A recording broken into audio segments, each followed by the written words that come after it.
Yeah, that's crazy. You mentioned Drew Brees, Tom Brady, Dak Prescott, all of them. You name them. Like I said, you're involved with them. But you said it started with Drew Brees. Was he the first one to come to you and try to get better? Yes, how it worked when we were capturing data, I had no clue what motion analysis could ever be. So anybody that would agree to go through a capture. So we had Marino and trying to think, Birdline, Montana. We had 7 or 8 quarterbacks in the computer throwing a football, and I didn't know what I was looking at. Nobody did. But as I got further and further into the data capture, um, the offensive coordinator for the San Diego Chargers at that time, Cam Cameron, came to me and said, "Hey, look, I've got a young quarterback.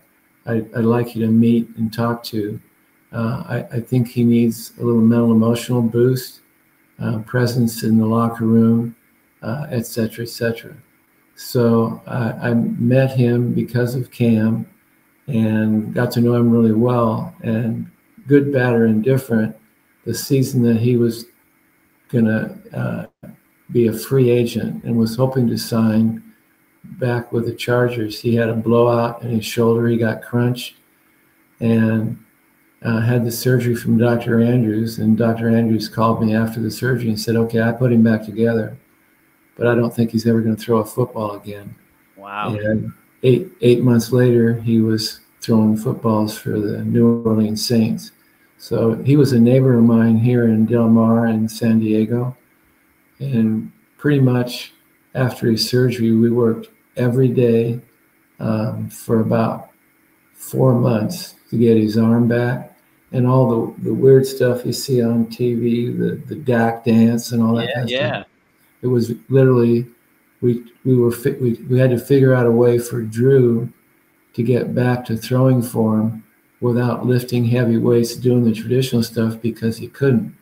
So all that body work and the functional strength training and the movement training and more nutrition and more therapy, that's how we stumbled into that. So again, another Forrest Gump movement. We didn't know what we were doing, but it turned out really well. And then with Drew's success, that quarterback fraternity is pretty small, and all of a sudden other guys are showing up. Alex Smith at that time, Tom Brady. We were working with all of them in a group up at USC, so it turned out really good. Yeah, they all want to know what's in the secret sauce, I'm sure. But what you did with Drew Brees is probably going to be a Hall of Fame career. And you're saying you're responsible for that twisting that Dak Prescott does that everyone kind of sees on social media all the time?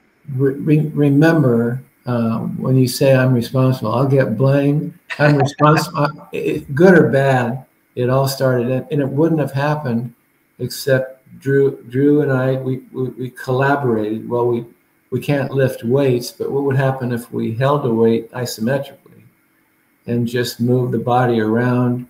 Because you can't hurt yourself in a joint if you're not moving the weight, but stabilizing and holding a weight in a position that will build endurance. So we came up with a whole different way to condition a thrower, whether it's a baseball or a football or whatever it might be. And that functional strength training and the preparation to do that, the body work that you see, it pretty much started with Drew and me in an aerobics room at Pacific Fitness here in Del Mar. Yeah, you talk about Forrest Gump moments. I was going to get to that. You caught the home run that broke Babe Ruth's record in the bullpen. Tell us about that moment. Take us through that and maybe when you thought you had a chance to catch that. Well, I'm going to give you a compliment. You guys have really done your homework here. I got to pal around with you more often. You're dusting off some cobwebs that are all good memories. But what it boiled down to, Henry had been chasing the record in 1973. And in fact, they thought that he might break it in Cincinnati leading into the 74 season. But as it turned out, we made it back to Atlanta, and it was a Monday night game. And what we had done with all the guys in the bullpen, we kind of had the option of picking out what territory behind the left field fence that we wanted to cover. And a little side story that may or may not be out there. I had thrown a lot of batting practice to Hank, one-on-one, because he had issues with a lefty that threw screwballs, which is what I did. So I knew for a fact that fastballs away, he would hit home runs, but he wouldn't pull them right down the line like he did everything else. So I took a space out in left center, thinking that, okay, Al Downing is pitching for the Dodgers. He's left-handed, and he's not going to give Henry anything to pull. So maybe I might get lucky if I'm hanging in left center, because that's where he hits most of the home runs in batting practice off of me.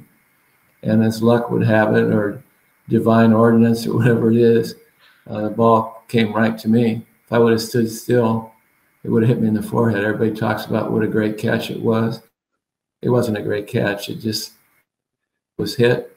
And all I can remember is, oh my God, it's coming to me.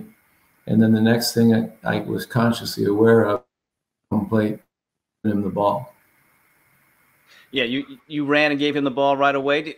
I'm assuming that ball's in the Hall of Fame, or did he still have it? I think he lends it to the Hall of Fame every year during the induction ceremonies and whatever, but I think he's in possession of the ball. And you know, that the good news, let's do it this way. The good news about that was the highlight of my major league career. The bad news, that was the highlight of my major league career. I was kind of like, sort of, okay, really, really good. Okay.